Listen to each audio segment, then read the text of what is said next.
What is happening, game designers? This show is all about the final stages of finishing your game jam project. We've got to build it and publish it. Now, honestly, there's only a few days left before the official end of the Summer Games Jam. The submission deadline is by midnight on August 12th. That means that if you're submitting on August 13th or later, you've missed the submission deadline. So get it finished, get it published, and get it in. Let's talk about what the building process is and what the publishing process is in the next. Now, when it comes to the build process, there actually is no formula that I can give you guys that's gonna make a game just magically appear out of thin air. As I mentioned in the last prototyping video, you're pretty much just going to have to do a lot of work. But don't forget, we left off with a pretty excellent prototype. We actually had that MVP, that minimum viable product. We can play our game, we can test it. We know whether or not it's going to be any fun. When we say build, we mean doing the creative engineering necessary to transform our skateboard step by step into a Ferrari. Now, the benefit of going with this MVP style is that, let's just say, for example, you had to stop halfway through your development and you didn't actually get all the way to that cool Ferrari, you got somewhere around the motorcycle stage. Well, hey, at least you can ride a motorcycle, right? Now, you probably have a big, long to-do list, but start with the most important aspects to your particular game. For example, if the art is critical for the player to understand what it is that they're interacting with beyond beans and cubes and whatnot, then get that art in your project. At the bottom of the Game Jam page, we actually have quite a few different locations where you can go to find game art, 3-dimensional game art or 2-dimensional game art. Now, it's important to pause here for just a moment because we're starting to use other people's artwork or music or any other asset for that matter. We need to consider attribution. Attribution is a word that means giving credit to the artist using the specific requirements that the artist requests. We need to figure out what it is that they want in return for the fact that we're using their work. If you get something off the Unity Asset Store, you're not likely going to need to attribute the creator. Just make sure the license agreement is the standard Asset Store EULA. However, if you go on to Open Game Art, let's just take an example here. This particular asset is Creative Commons 0. You can see that right here, and that means that we don't have to provide any attribution.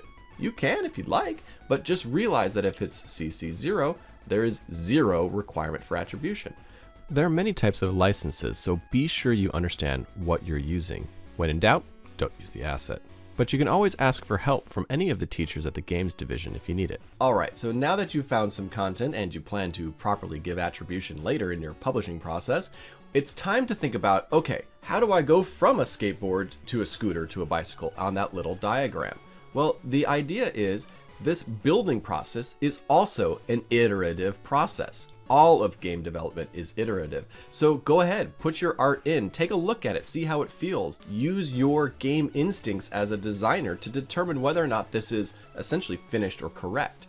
The other thing that's important to understand is that the difference between each of these different phases, from skateboard to scooter or scooter to bicycle, for example, is not necessarily the addition of more art or features or other things like that. It may be the arrangement of the existing content that you've already brought in. So if we look at some of the Game Division videos that we've already created in the past, we talk a lot about, for example, in the third degree, how to design levels by arranging the enemy behaviors into different combinations. So in other words, you might find that your game is essentially done at the bicycle stage, but in order to make it a motorcycle, you actually have to arrange the levels in a way that is really interesting for the player to play. It becomes more and more difficult, for example, from a person who's never played your game to a person who's mastered your game, for example. And then the difference between, say, for example, a motorcycle and a full-fledged Ferrari is the polishing stage that you do. Now, polishing refers to the idea of everything is basically in your game and finished, but there's just a little bit more stardust you can sprinkle onto things. And I'm going to go so far as to say that there is no way to polish your game too much. The idea behind this is actually proven by Mythbusters, but that's a whole other story. What I'm trying to say is you can spend a lot of your energy on your final stages of your game polishing it to perfection. There are tons of videos dedicated to game feel and what some devs call juice. This is a critical step, and some people even argue that 80% of the development time should be spent on this last 20% of production. But take an example from this developer. He turned this finished but plain action platformer into something amazing just by polishing it.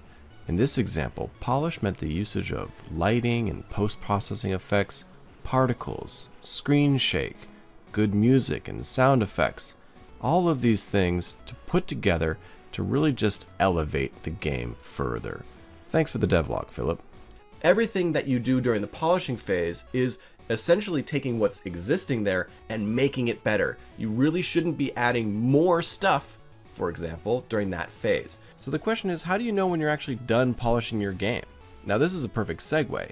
You're done when it's time to publish. If you're out of time, for example, at a game jam, leave yourself a couple days, so that way you have time to upload your game to whatever platform you have to display it on. Now you can check out this video that we've already made on the Jam homepage for a little bit more advice about what to do.